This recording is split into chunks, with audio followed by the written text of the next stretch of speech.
अच्छी बेटियां होती हैं उनके लिए जरूरी ही नहीं कि उनका परिवार ही रोए, पूरा गांव रोता है। कैसी बेटियां चरित्रवान, अपने माता पिता का नाम रोशन करने वाली। और देखिए यहाँ हमारी बहनें बैठी हैं, कभी भी आपके चाचा ताऊ भैया भाभी माँ बाप में कभी भी लड़ाई हो, आप अपनी जबान खोल के कभी कुछ मत कहना, क्योंकि आपको यहाँ वर्षों तक नहीं रहना है। वो उनका मैटर है, वो समझे। लेकिन अगर तुम उनके बीच में कुछ बोलती है तो आप गलत होती, क्योंकि आपको तो पराये घर जाना है। और घर में चाचा ताऊ में पापा में कितनी भी लड़ाई हो, आप कभी बोलना बंद मत करना। ऐसी बेटियों के लिए परिवार ही नहीं पूरा गांव रोता है। महाराज पैदा हुई थी बेटी, उसने बाबुल बना दिया। पढ़ा लिखा के बाबुल ने बेटी को बड़ा किया और रोए रोए के लाड़ों को जब घर से विदा किया, लेकिन डोली में बैठाते समय आपके मुंह से निकल गया कि आज हमने गंगा नहा लिया। माता एक बात बताना, बिटिया बाप के लिए कोई पाप होती है? जो बाप के मुंह से निकल जाता है आज हमने गंगा नहा लिया, हाँ बेटी बाप के लिए पाप नहीं होती है। लेकिन देखा जाए तो एक दो जगह ऐसी हैं जहाँ बिटिया बाप के लिए पाप है। कब? तुम्हारी लड़की स्कूल में पढ़ने के लिए गई, किसी लड़के ने छेड़ दी, यहाँ बिटिया पाप है। तुम्हारी लड़की किसी लड़के के चुंगल में फंस के घर को छोड़ के चली गई, यहाँ बिटिया पाप है। तो ध्यान देना महाराज, आज सब रोने लगे, माता पिता और देवकी भी रोने लगी। देखिए जब एक बेटी घर से विदा होती है तो ऐसा लगता है जैसे पूरे घर की शोभा बिटिया अपने साथ ही लेके चली गई हो। महाराज आपसे अगर कोई आपका पेन मांगे तो आप देने के लिए हिचकिचाओगे, लेकिन ना जाने लोग अपने कलेजे के टुकड़े को दूसरों को कैसे सौंप देते हैं, कैसे सौंप देते हैं। इतना बड़ा करो उसके बाद कोई और ले जाता है, किसी और की हो जाती है। अपने खुद के लोगों को छोड़ के उन लोगों में निभाना मुश्किल पड़ जाता है। बेटी वो महान मूर्ति है कि आप जिस खूंटा से बांध देते हो उसी खूंटा से बंधी रहती है। लेकिन बेटा, एक बाप बेटा के लिए पूरी जिंदगी भर करता है, लेकिन बेटा ही कहता तुमने मेरे लिए कर क्या दिया।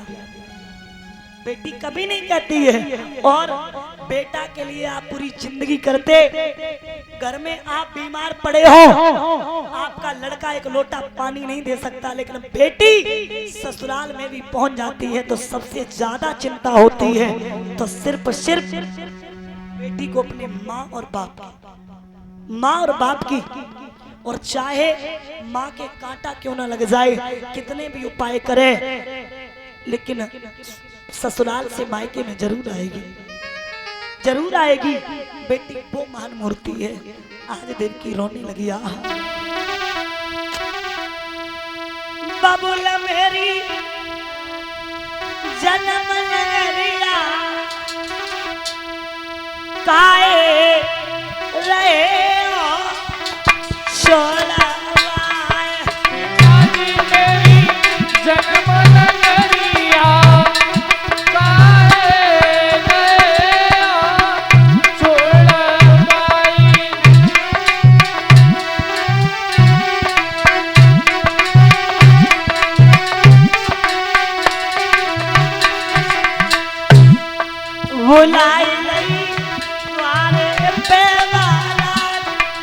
बुलाई लई द्वारे पे बारात, अरे लगाई दियो नंगल बुलवा काहे रहे हो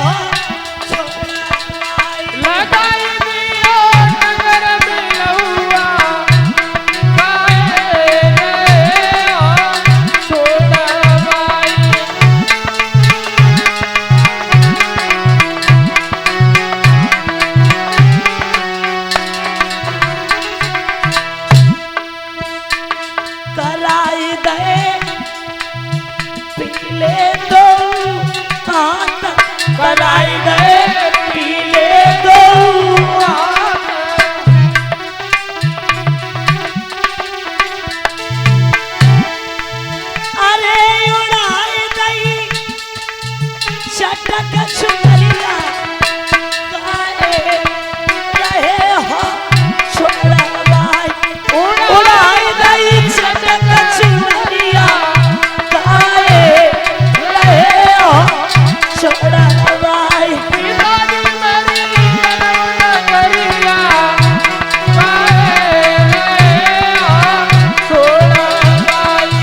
छूट गई जमन नगरिया बबुला नी करी दे पीले हाथ छूट गई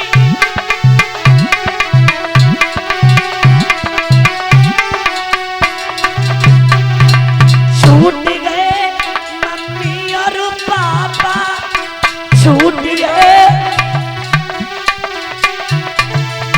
अरे छूट गए लाड़ घने रे बबुला नी कर गए पीले हाथ छूट गए लाड़ घने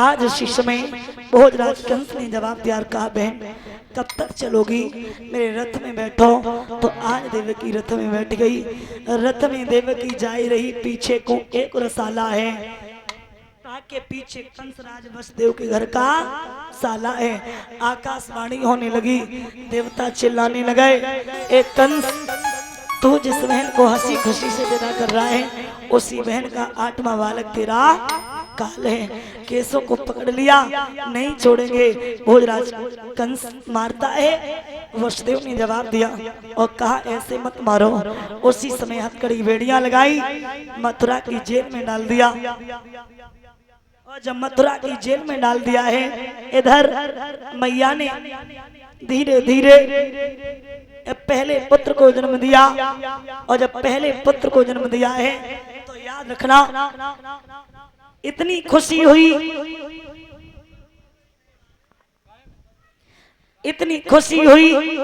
महाराज याद